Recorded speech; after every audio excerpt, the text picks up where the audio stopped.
Hi guys and welcome back. So, in building our website with Twitter Bootstrap, remember, our goal here is to create a dynamic and useful website for the company ClearStep. To get started, we need to actually download Bootstrap, and you get it, that's as simple as it sounds. Simply go to getbootstrap.com and head right down to the Download Bootstrap button.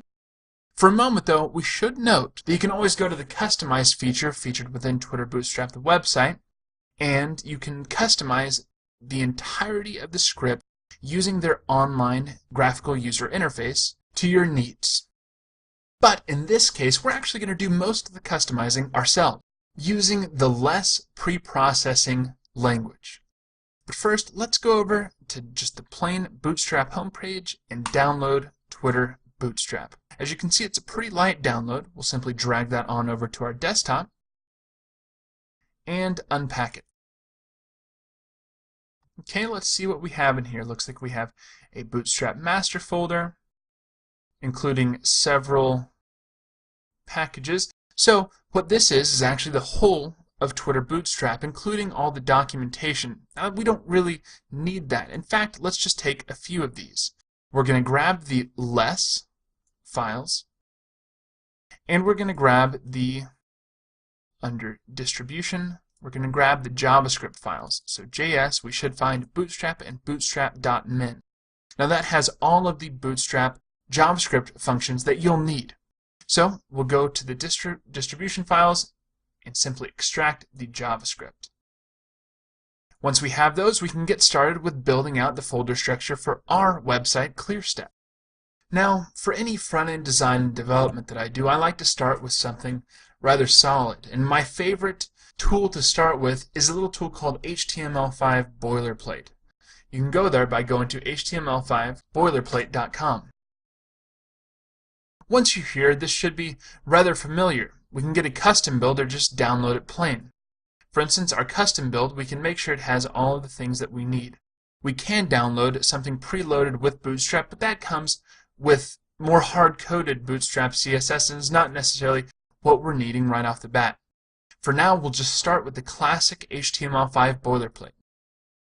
We can choose the things that we need.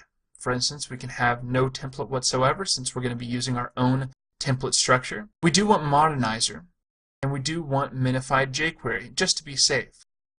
Also, we'll go ahead and include a plugins.javascript in case there are any other plugins that we need to include in our Bootstrap site outside of what we're already using. So, we can get started by downloading that right now. Once it's downloaded, we'll extract it,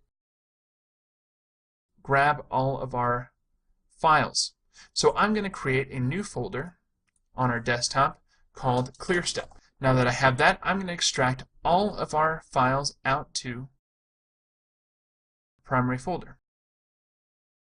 So let's open up ClearStep and see what we have. We have a CSS, images, and JavaScript. In this case, we're going to be adding in our less folder, and that's going to be brand new, but we're also going to be overriding this JavaScript with our own JavaScript. But before we do that, let's make sure that we have a few things that we're going to need. Okay, it looks like we have a vendor section, and that holds our jQuery and Modernizer. That's good. Main and plugins.js. So we don't want to override all of this quite yet. In fact, let's just combine it to include our Bootstrap JavaScript. So we'll move our Bootstrap right into our main folder, and that'll be that.